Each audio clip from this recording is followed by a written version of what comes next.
Okay,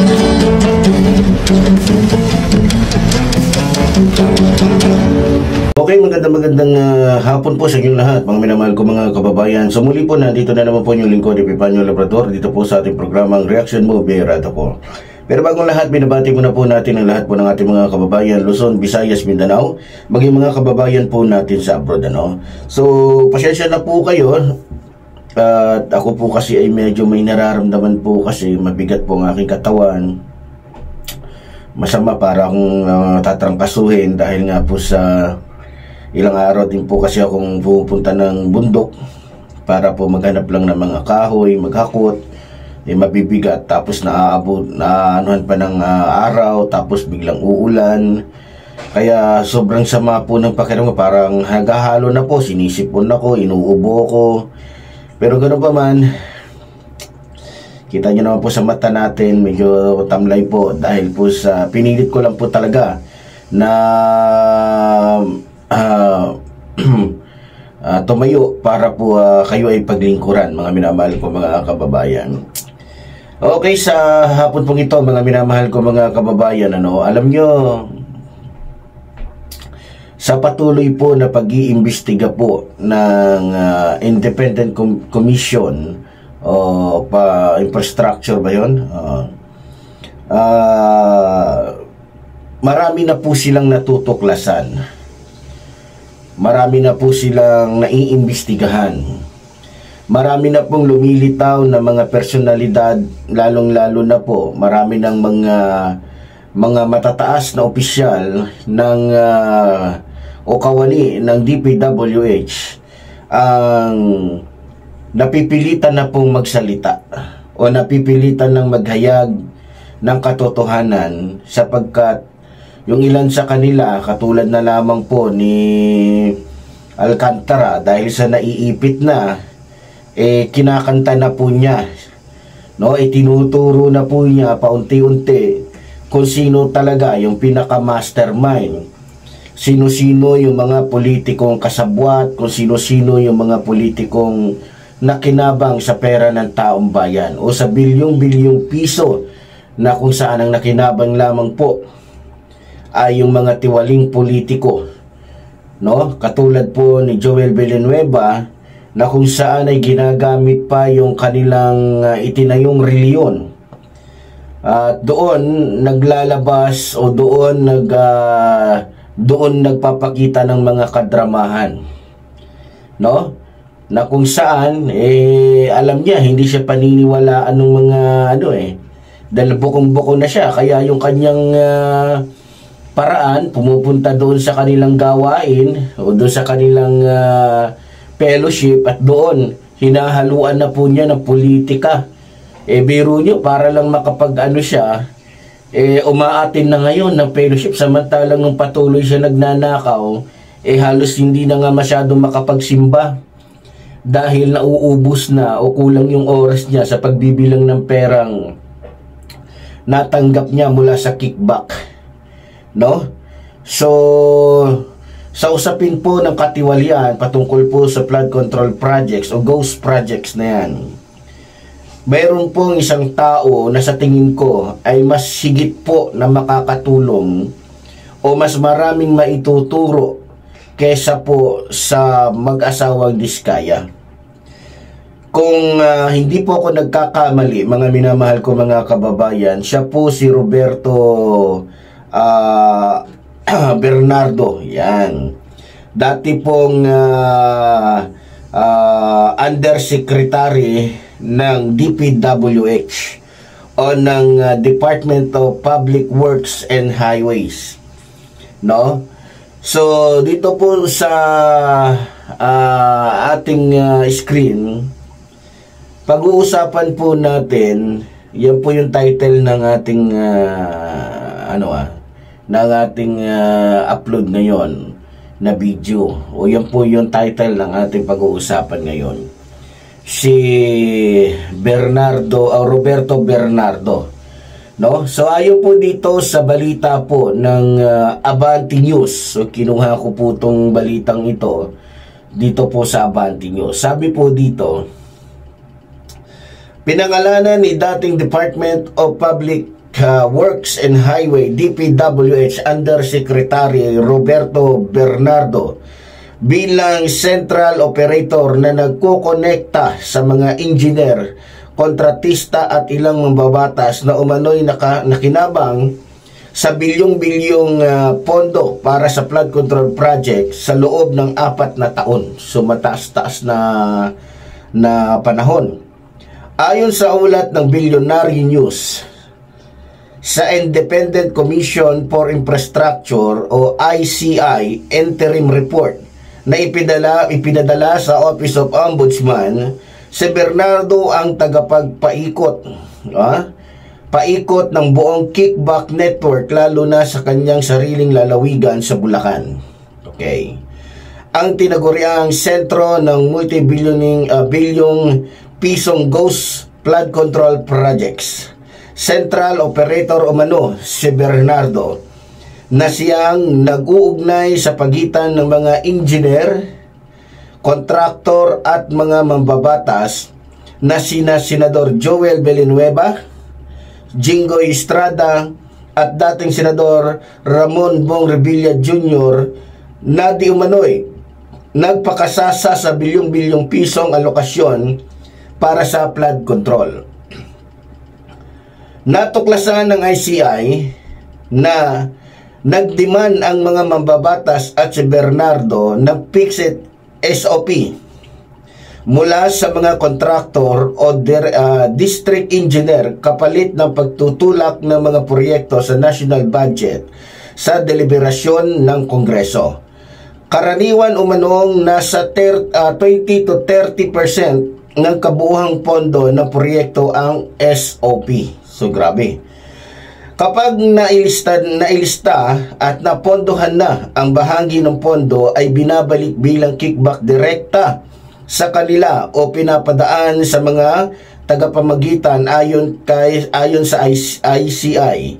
10% ng kickback ay binibigay sa pag-aproba ng National Expenditure Program at karagdagang 15% naman sa pagpasa ng General Appropriations Act o GAA, kaya umaabot sa kabuhang 25% ang napupunta sa proponent. Kung direktang isinama ang proyekto sa GAA, ang buong 25% ay binibigay kaagad sa simula. Karaniwang ina-advance umano ng mga kontratista ang halagang ito upang masiguro ang pagkapanalo sa kontrata. Sa madaling sabi, eto, pakinggan ninyo. Nagsimula umano ang korupsyon sa yugto pa lamang ng pagbabudget, hindi pa sa bidding, at ang mga proyekto ay pinipili hindi batay sa kalidad o pangangailangan ng publiko, kundi kung sino ang may kakayahang magbayad upang maisama ito sa budget, na siyang dahilan umano kung bakit maraming proyekto sa Bulacan ang naging ghost o substandard. Sabi pa ng ICI, ang matagal na relasyon ni Bernardo kay dating DPWH District Engineer Henry Alcantara, na nagsimula pa noong magkatrabaho sila sa 2nd District Engineering Office ng Laguna noong 1997, ay nagbigay sa kanya ng walang kapantay na kontrol sa access at alokasyon. Dahil sa nabunyag na flood control scam, sinibak sa pwesto ang mga engineer sa DPWH Bulacan, kabilang dito sina Alcantara, Bres Hernandez at JP Mendoza. Okay, mga minamahal kong mga kababayan, alam nyo, para sa akin total nagdeklara na rin naman itong mag-asawa na Diskaya na hindi na sila makikipagtulungan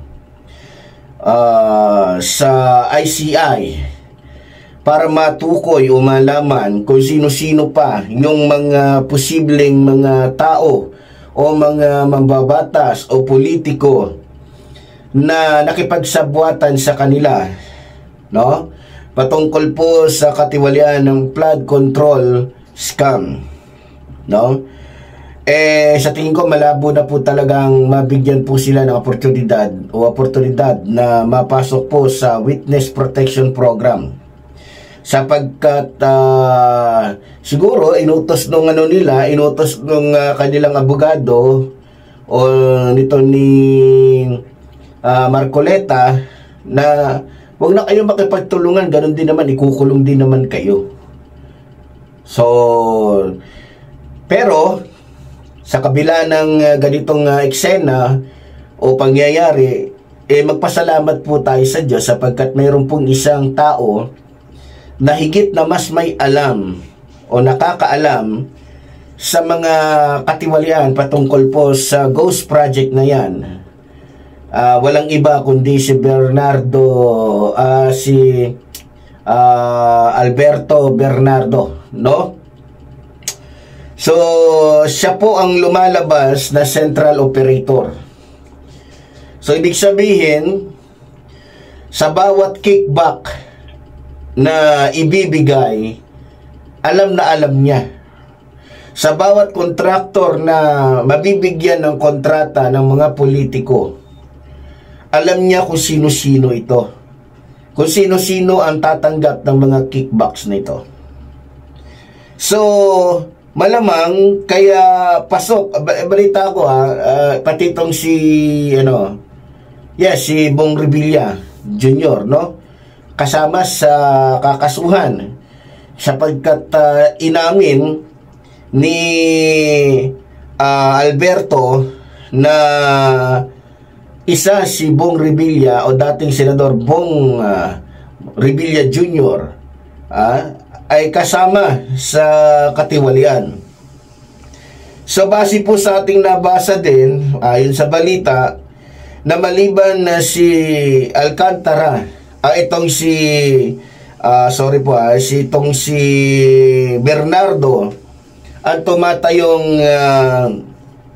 tagapamagitan sa mga kontratista at sa mga politikong tumatanggap ng kickbacks. Balita ko po mga kababayan, alam din niya, no? Alam din niya kung sino-sino pa yung mga kasamahan niya na nagkakapera din ng malalaking halaga, no? Dahil sa katiwalian dyan sa DPWH. So malamang dahil siya nga tagapamagitan, mas marami siyang maituturo at ito'y mas legit kaysa doon sa witness ni Marcoleta na bigla na lamang nawala, no? Bigla na lamang nawala pagkatapos magsalita, pagkatapos mabuko, pagkatapos na malaman na peke pala yung kanyang sinumpaang salaysay. Eto, mas legit ito. Mas makikita natin, mas malalaman natin at maging mas kapakipakinabang po at magiging mas maganda po o mas kapakipakinabang yung magiging papel nito ni Roberto Bernardo. Dahil tagapamagitan siya. Alam niya kung sino-sino yung mga congressman, alam niya kung sino-sino yung mga senador na tumanggap. At alam niya marahil kung ilan at magkano ito. Kasi ang nakasulat lang dito sa ating binasa, kung di ako nagkakamali, mga minamahal ko mga kababayan, ayon dito, 10% ng kickback ay ibinibigay sa pag-aprobahan ng National Expenditure Program. So, hindi ko lang alam kasi iba-iba naman kasi ang presyo dyan Iba-iba naman kasi ang budget dyan. Halimbawa, kasi sinasabi dito ang total 25 o sabi dito at ang karagdagang 15% naman ay sa pagpasa ng General Appropriations Act. So, sumusuma total na 25%. Halimbawa, 100 million.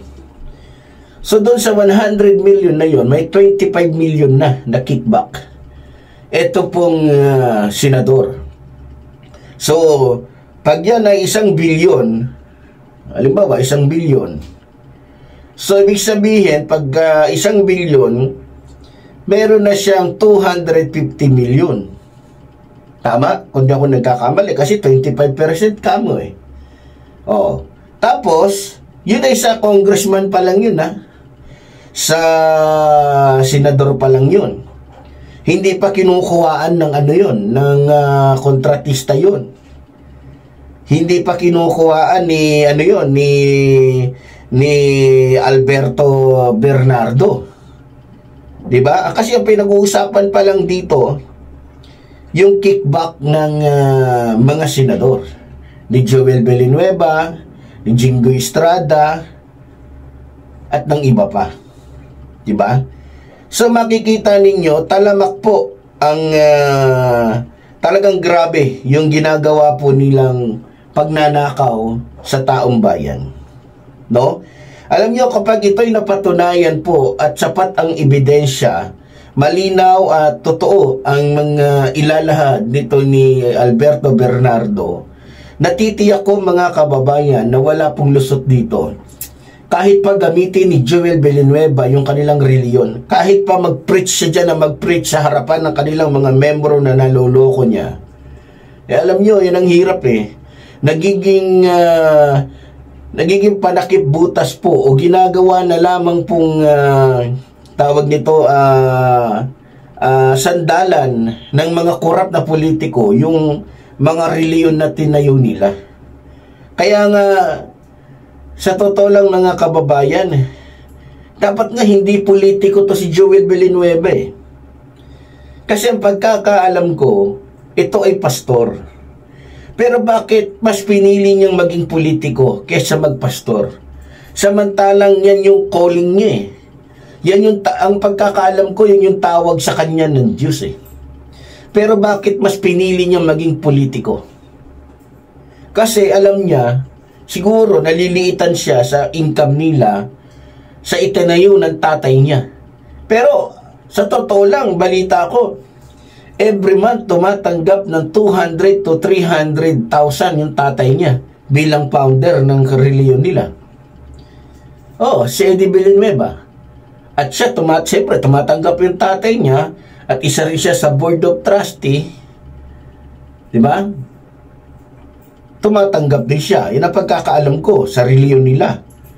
O siguro naliitan sa sweldo niya, ayun. Alam nyo, sa totoo lang, hindi ba kayo nagtataka na yung mga kinasuhan ng mga nakaraang mga panahon ay sila pa rin ngayon ang namamayagpag at talagang nangunguna pagdating sa katiwalian? Si Joel Villanueva, may kaso na to sa ombudsman eh.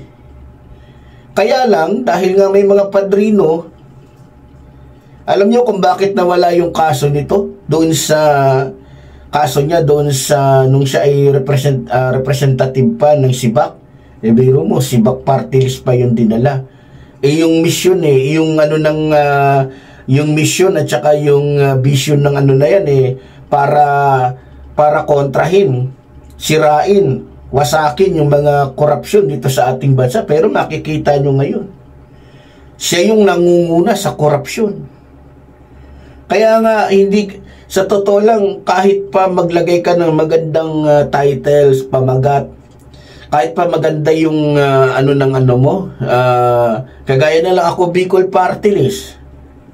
Kaya nanalo si Saltico kasi iniisip kasi ng mga kababayan natin sa Bicol, yung ako Bicol Party List na yan ay para sa mga taga Bicol, nagagawa ng mga proyekto para sa mga taga Bicol, makakatulong para sa mga taga Bicol. O kaya siya nanalo, binigyan siya ng pagkakataon, pinagkatiwalaan yung party list na to. Ang problema, lumalabas ngayon na sa 100% na dapat sana'y natatanggap ng mga taga Bicol, halos 2% lang ang natatanggap nila na serbisyo mula sa Bicol Party List, o 2% lang ng hinihingi ng party list na ito na budget, no, sa national ang naibibigay sa kanila. So walang pinagkaiba to dito kay Villanueva. Ang ganda nung nila, party list ng tatay niya, SIBAC. Hindi eh. Pangalan lang yung maganda, walang pinagkaiba yan doon sa isang reliyon. Ang ganda ng pangalan ng simbahan nila. Di ba? Kagaya kay Kibuloy, Kingdom of Jesus Christ. Wala kaharian pala ng demonyo. Kaharian pala ng Diablo. Katulad na lamang nung kay Jael, Jesus is Lord. Biro mo, Panginoon niya si Jesus Christ, pero pinagpalit niya sa pera, sa pagiging politiko. Yung Diyos na dapat ay pinaglilingkuran niya, pastor siya. Kinalimutan niya, tinalikuran niya yung pagpapastor, pinagpalit niya sa pagiging politiko. Diba? Ano na ngayon na nangyari sa kanya? Ano ngayon naging resulta? Ano naging bunga? Ang tawag sa'yo, tinawag ka ng Diyos para maging preacher, maging pastor, pero naging magnanakaw ka. Ginagamit mo lang yung reliyon ninyo para pampadami, pampadagdag dun sa mga boboto sa'yo, para magamit mo, para hindi ka basta-basta matalo o mababa, o makababa o mapalitan sa pwesto mo bilang senador. Dahil yan ang pinagkakakitaan mo. Diba? Naangkin mo nga ang lahat. May kotse ka, maganda babae mo, maganda bahay mo, pero ang baho ng pangalan mo. Diba? So, ito pang nakakagalit dito. Alam nyo, yung mga kontraktor na iba na tapat, kawawa Kasi bakit? Marami ako kilalang kontratista o kontraktor na patas. Dahil unang-una, may takot sila sa Diyos. Pero itong mga kontratistang ito na may takot sa Diyos, hindi po nabibigyan ng pagkakataon na mabigyan ng proyekto. Bakit? Dahil gumawa pala ng fixed SOP o fixed SOP itong mga buhayang mga senador, mga senador na kung saan ay para magpayaman lamang. Biro mo naglabas sila ng direktang utos, SOP, para sa mga district engineer, para sa mga kontratista. Kung gusto nyong makuha yung proyekto na ito, kinakailangan, biro nyo, nabasa natin dito, hindi pala doon sa bidding nagsisimula yung katiwalian. Doon pa lang sa pagpapasa pa lang ng tawag nito, doon pa lang sa pag-aproba ng National Expenditure Program, doon pa lang nagsisimula na ang katiwalian. Nagsisimula na ang dayaan. Doon pa lang sa General Appropriations Act, nagsisimula na yung katiwalian na kung saan, para masiguro nga na silang makakakuha ng mga proyekto na yan, ibibigay na nila ng pasiuna yung 25% nung budget na ibibigay para sa isang proyekto na inendorso o tawag nito, pinabudgetan nitong mga korap na politikong ito. Biro mo hindi pa napapasa kamay ng kontraktor yung pera, yung pondo para doon sa isang proyekto. Binabayaran niya na ng pasiuna ng 100 million o nagbibigay na agad ng 25 million. Malamang ganyan ang ginawa. Ganyan ang ginawa dito sa ibang mga politiko. Lalo na dito kay Escudero. 'Di ba? Pinalalabas lang nila na yan ay tulong sa kandidatura, pero hindi. Yan ay pasiuna pa lamang. Naalala nyo, nagbigay ng 30 million. Kasi alam ng kaibigan niyang kontratista, na kapag nakapasok itong si Chis at nanalo, kapag ito ng proyekto, sa kanya ibibigay. Diba? So, para masiguro na siya ang mabibigyan ng proyekto sa bawat project na papupondohan ni Chis Escudero, nagbigay na siya agad ng 30 million. Pinalabas lang na yan ay tulong sa pangangampanya ni Chis Escudero. Maraming ganyan mga kababayan. Maraming ganyan.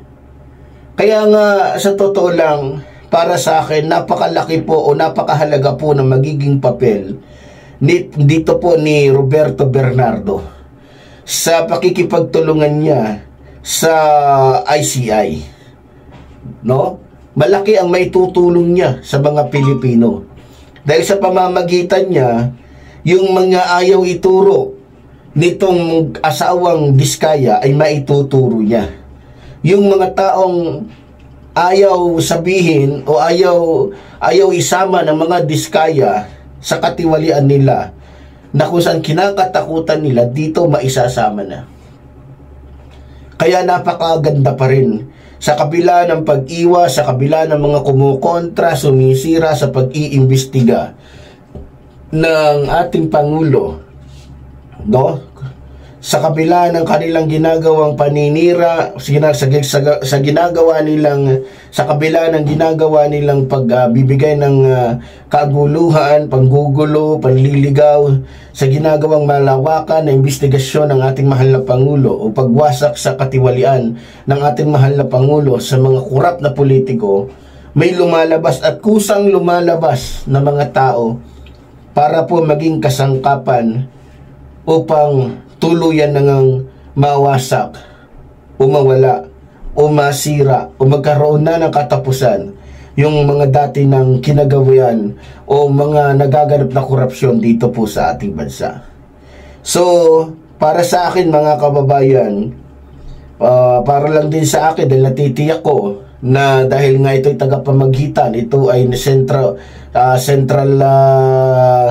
na kung saan siya pinangalanan na ano tawag sa kanya, ang ipinangalan dito kay Bernardo sa yung tinawag na